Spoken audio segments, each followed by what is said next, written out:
In this video, I'm gonna cover some of the most interesting indie RTS games I hope you played. Let's check them out. Have you guys ever played Plants vs. Zombies and just wished there was an alternate universe where Crazy Dave just fell over and died?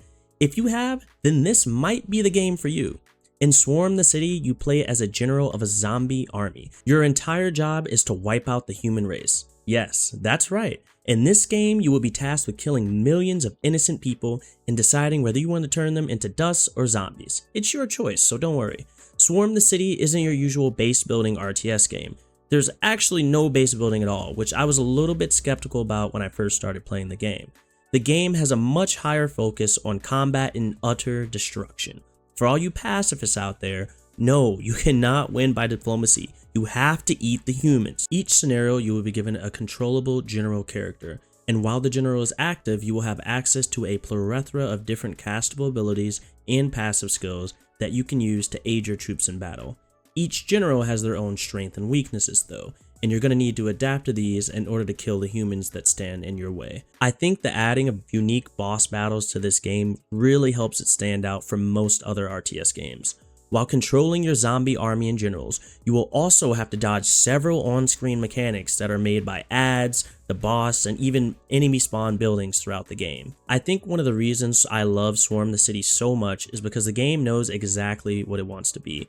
They don't add things to the game like base building or survival because that wouldn't really fit in a game like this. It's not the main experience. This is going to be a very quick playthrough, maybe about 15 to 20 hours, but a very fun experience as you zombinate your way through the tri-state area. If sending the world into utter chaos isn't exactly your cup of tea, then Kingdoms and Castles might be the game for you.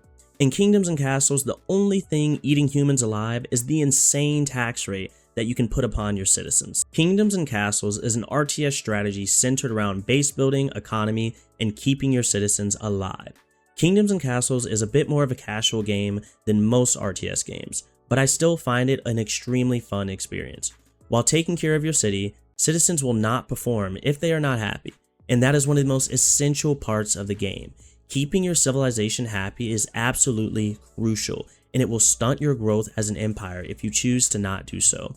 As you grow your city larger and larger, you will face new challenges like plague, starvation, and dragons. Yeah, that's right, dragons. While taxing your civilians more than the British ever could, you'll also need to keep everyone in tip-top shape to fight off random dragon and Viking attacks. In order to fend off these attacks, you're going to need to invest time and resources into different structures like walls and towers to keep these raiders outside of your kingdom. The combat in this game isn't by any means the main focus of the game. The main focus of the game is definitely more on base building and survival, but it is there, and when it comes into play, it does give the game a fun little twist. Kingdoms and Castles is a game that's been around for 8 years now, and the developers are extremely committed to the community and drops updates for it very regularly.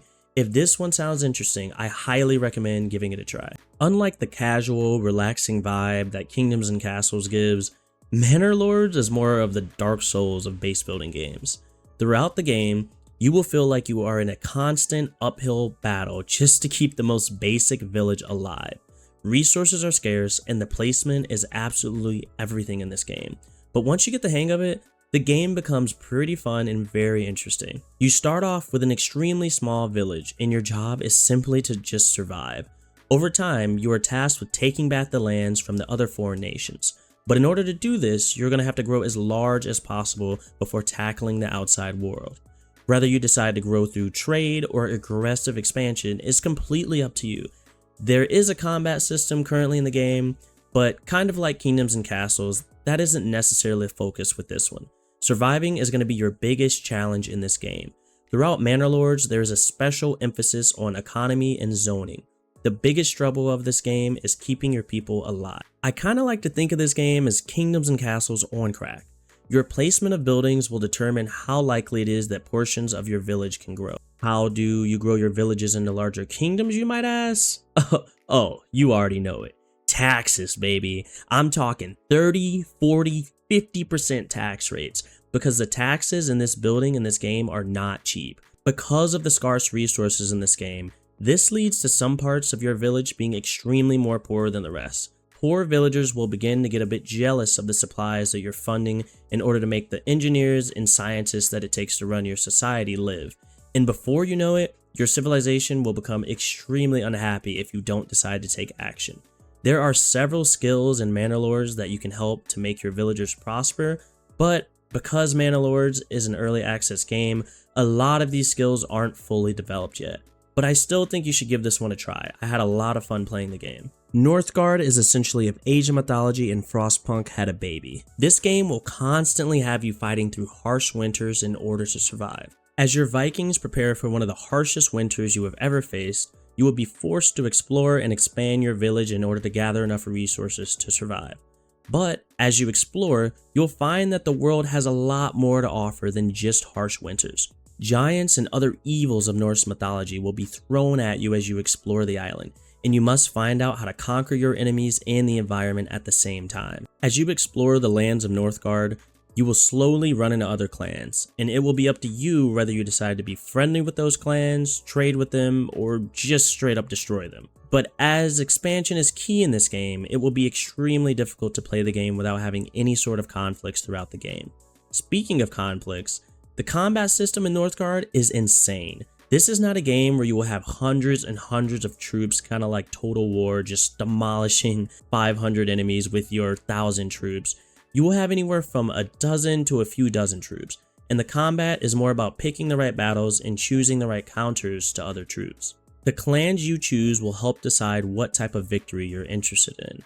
If you play something like the Raven clan, you will receive bonuses to scouts, and this will help you explore the map significantly faster and discover artifacts around the world.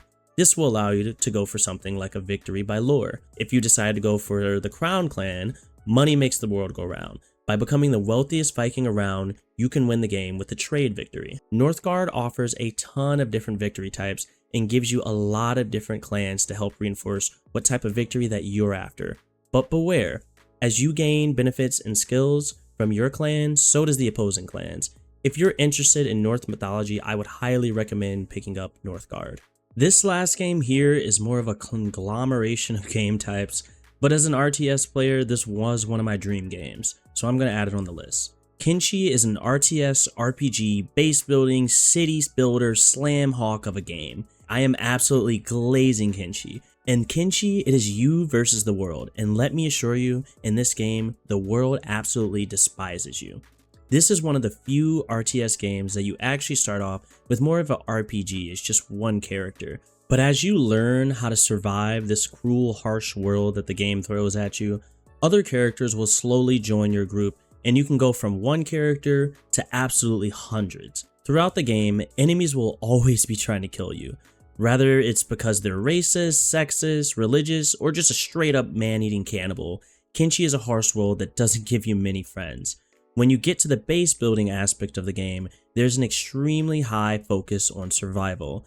You'll have to send out your characters into this world of pain and hope that they can come back with resources that can aid you, but be careful because they might just end up as a slave to another tribe. The prime form of gathering resources in this game will be through mining and farming. Through mining, this will allow you to arm your troops up with things like gun, crossbows, and insane armor. But as you build your base higher, the enemies will also become better and stronger. Once you decide to place a base in Kenshi, other tribes will slowly begin to arrive at your capital, asking you to do things like join the religion or pay their taxes. Don't we all just love taxes? And as you can guess, if you don't do that, you're gonna face some type of horrible death. Kenshi is kind of a stretch of an RTS game, as it isn't something that really turns into an RTS until you get the hang of the game and a lot more troops, but I found it was one of the most interesting parts of the game. The way the game is able to slowly transform into an RPG to an RTS base building is super awesome, and because of that, it has earned its way as one of my favorite games. If you don't check out any other game on this list, definitely check out Kenshi. If you guys were inspired to check out one of the games on the list, please drop a like, it helps me so much. And if you're interested in more content like this, please subscribe as I drop a ton more reviews and game content like this on my channel. I love you guys, and I'll see ya. Have a good one.